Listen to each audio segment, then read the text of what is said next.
sababtoo يعني وحوي رجع كمان قبل عدالة إننا هلو وحن بيلا كمان قاعدة marka waxaan go'aansaday inaan labada sano dhamaysto 3 milyan ee la isaaran iska bixiyo oo aan muddada ku jira jeelka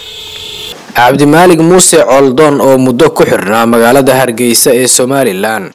ayaa la sii daayay iyadoo aan la sheegin sababta loo sii daayay xilli ay dad badan ku doodayaan inuu u xirnaa dulmi iyo cadaalad darro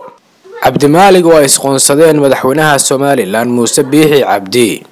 ayaa dhibane u noqday xabsi waxana uu Cabdimaalik marar badan la murmay madaxweynaha Somaliland Muuse Biixi Cabdi waxana uu Cabdimaalik markii laga sii daayay xabsiga uu ka hadlay sababta uu xirnaa iyo waxa keentay in xabsiga lagu cinqaabo muuqaal laga duubay Cabdimaalik Muuse Coldoon markii laga sii daayay xabsiga ayuu uga sheekeeyay muddadii uu xirnaa iyo wixii uu la kulmay isagoo ugu horeyn u mahad celiyay hooyadii iyo xaaskiisa oo uu sheegay inay si buuxda u garab istaageen muddadii uu xirnaa sidoo kale Cabdimaalik Muuse Coldoon waxa uu ku adkaystay inuu u xirnaa dulmi isagoo sheegay in markii uu madaxweynaha Somaliland u sheegay in dugsiga Abaarso yahay mid lagula dagaalamayo diinta Islaamka una madaxweynuhu halkaas tagay in Coldoon lagu eedeeyay inuu u gafay dugsiga Abaarso wuxuuna sheegay inuu isagu yiri gaaladu wanaag nooma hayaan ayna ahayd intaas oo kaliya sababtii loo xiray Coldoon oo muddo u xirnaa hadal uu sheegay marar badan oo horena sidan oo kale loo xiray ayaa u muuqda mid aan wali ka tanaasulin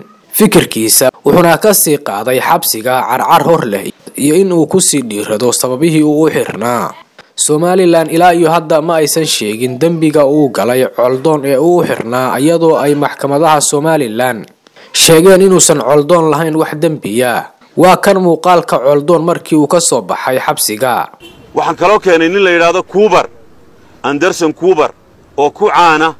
yani falka qoomuluudka inuu sameeyo inuu dugsiga soo booqday oo ardayda lagu sii dhexdaayay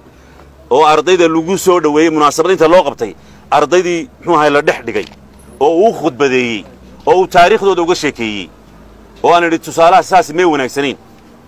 muuqaaladii baan ku soo bandhignay projector ayaanu ku soo bandhignay muuqaalo cadeynaya ninkaas inuu meesha galay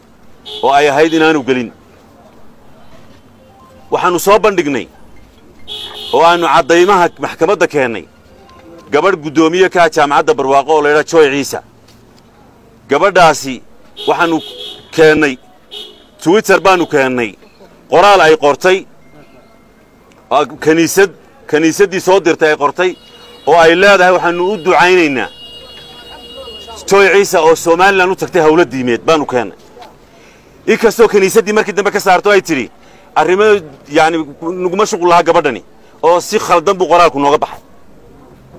ayaanu keenay labada qoraal buu keenay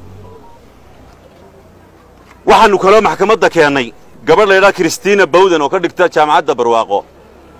oo macallimada oo u ololeysa yani LGBT waliba qaybta tiida oo isxawirida in rag iska dhigaan dumar iska dhigaan dumarku rag iska dhigaan